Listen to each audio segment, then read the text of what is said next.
um homem são, um homem saudável. Como o homem moderno é doente, o que seria um homem não moderno?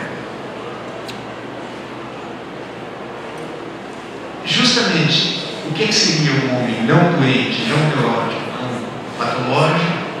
Isso foi muito rapidamente curto-circuitado com eugenia, com antropotécnica. E é precisamente isso que não é o caso do Nietzsche. E é justamente isso que eu queria conversar com você. Por que o homem moderno é essencialmente patológico? Por que o homem moderno é uma neurose?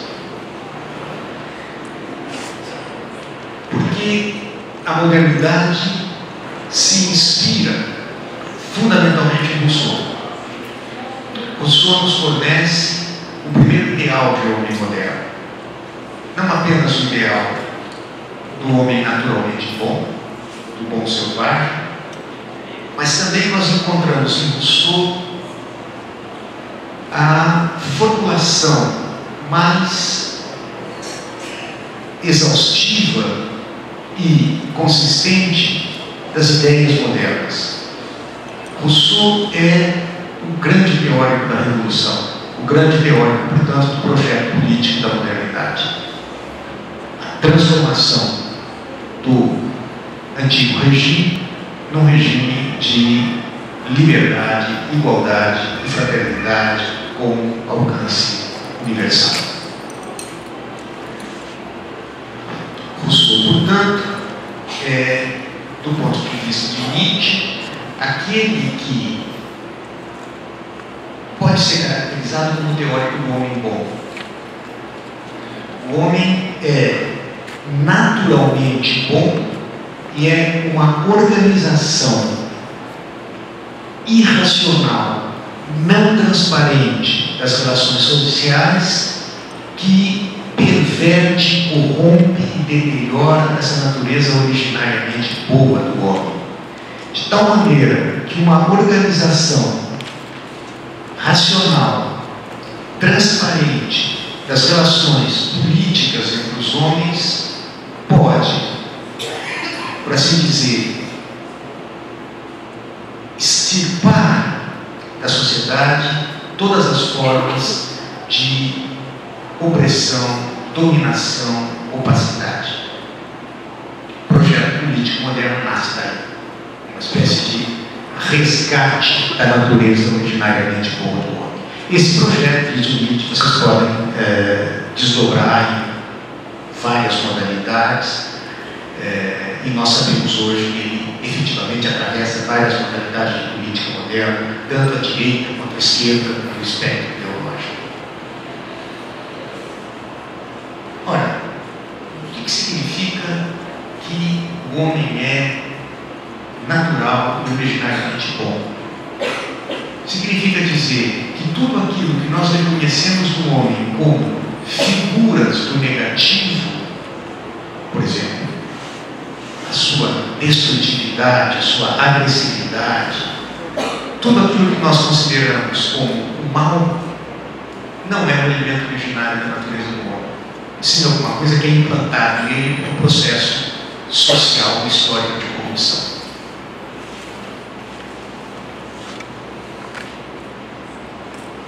Ora, diz o Nietzsche, isso significa conceber a própria natureza do homem como uma natureza que é, na sua origem, totalmente avessa a qualquer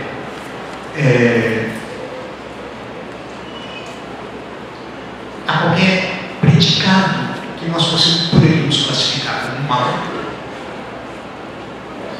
do lado negativo, mas também provida de todos os predicados que nós poderíamos, do lado positivo, considerar como bom. Qual é a figura que Rousseau tem na cabeça em relação a essa bondade originária da natureza humana? O homem é naturalmente compassivo.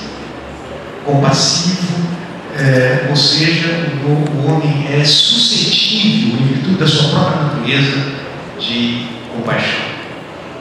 E essa compaixão é que é justamente dizimada, exterminada pela organização irracional e injusta da sociedade. Isso significa dizer que existe na natureza humana impulsos bons e impulsos maus. Que os impulsos bons devem ser fomentados, cultivados, incentivados, e que os impulsos maus devem ser reprimidos e, se possível, extirpados do homem, porque eles correspondem a algo que nele é antinatural.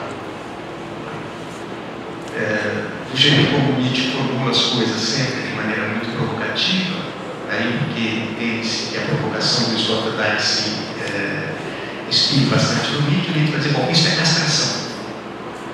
Isso muito antes do Freud, bem antes do Freud. Antes do Freud inventar essa coisa de castração, Nietzsche vai dizer, bem, isso é uma moral da castração. Esta moral da castração significa em edulcorar moralmente a natureza do homem, projetar nessa natureza apenas pendores, inclinações, impulsos, pulsões, instintos que nós consideramos bom, cultivar isso e reprimir tudo aquilo que é mal, até o ponto em que o ideal desse tipo de cultivo seria a extirpação das, aspas, más paixões, dos maus impulsos.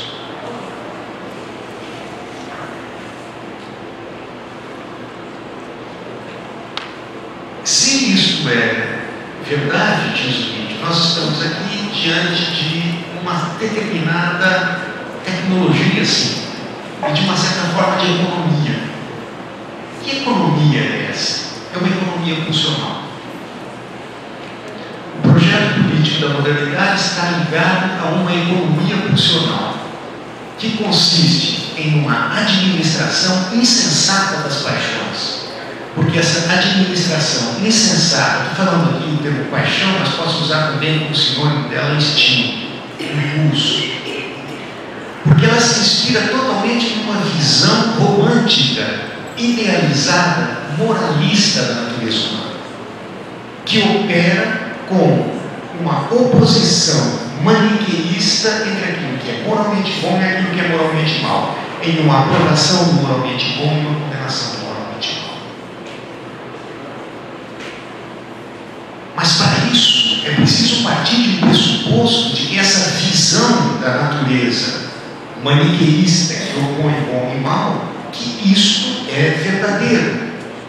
E a modernidade política já não tem mais condições de acreditar que isso seja verdadeiro, porque não há nenhum fundamento para essa leitura moral da natureza humana, que só se fundamenta em uma moral teológica.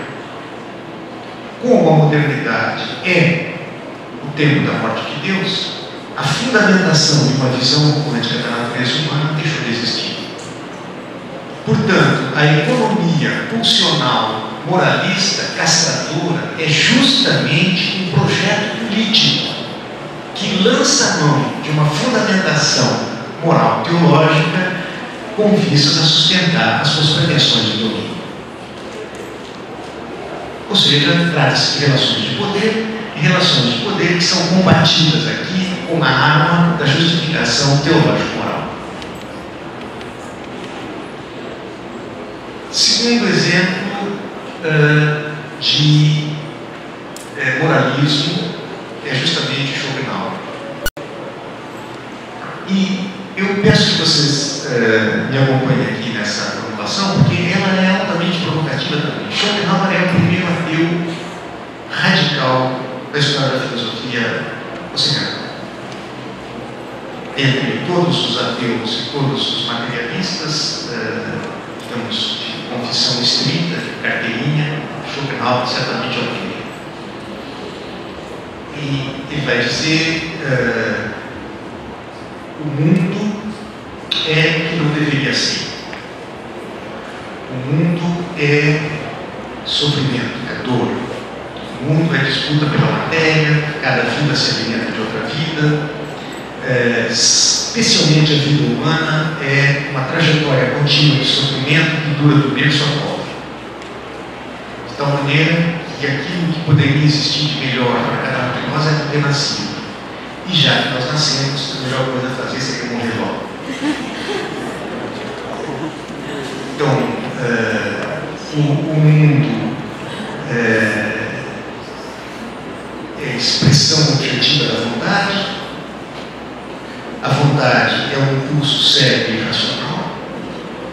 E isso parece absolutamente evidente, quer dizer, a vontade nunca pode ser satisfeita. O desejo é eternamente condenado a se repor. Ou seja, vontade é uma fratura interna que é construída mais ou menos assim. Cria-se um objeto que deve ser o objeto da satisfação da vontade, do desejo. Esse objeto é, ao ser consumido, apenas um ponto de apoio para a reprodução de um novo desejo, de uma nova vontade. Então, cada desejo satisfeito é apenas a correia de transmissão de um novo desejo. De tal maneira que o que existe positivo no universo é a satisfação.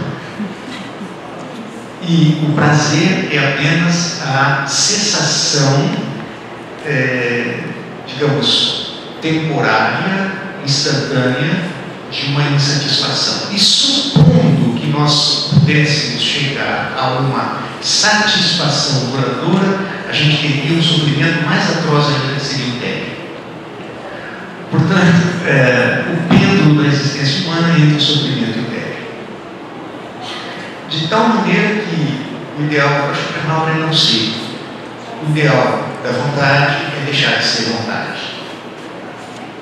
Então, para fundamentar o seu projeto moral de um mundo irracional como vontade sem Deus, Schopenhauer concebe então a tese de que toda moral humana fundada em valores, em fórmulas, em preceitos, em teorias, tudo isso é conversa bonitinha para professor de filosofia em sala de aula.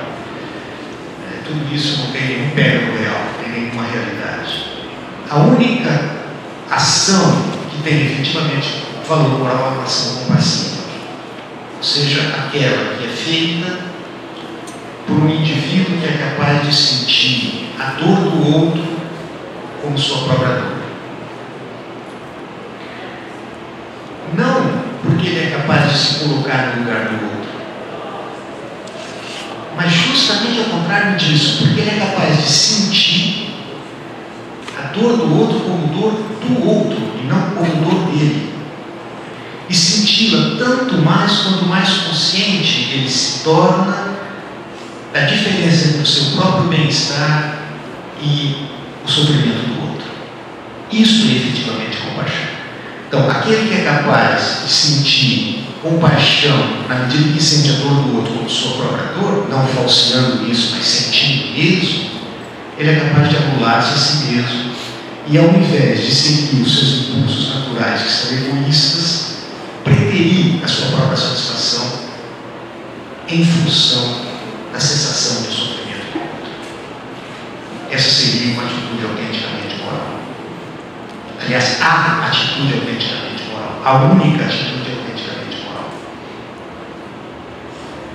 E um tipo humano que transcenderia ainda esse que é capaz de ações morais seria o santo, que é aquele que nem sequer age para mitigar a dor alheia, mas aquele que sente a dor do mundo inteiro como sua própria dor, e sente a sua própria dor como a dor do mundo inteiro. Então esse, ao invés de agir, simplesmente não age mais. Ele se impõe o jejum, a obediência e a castidade como forma de negação da sua própria condição de ego desejante. Ele vive externamente. Bom, Nietzsche vai dizer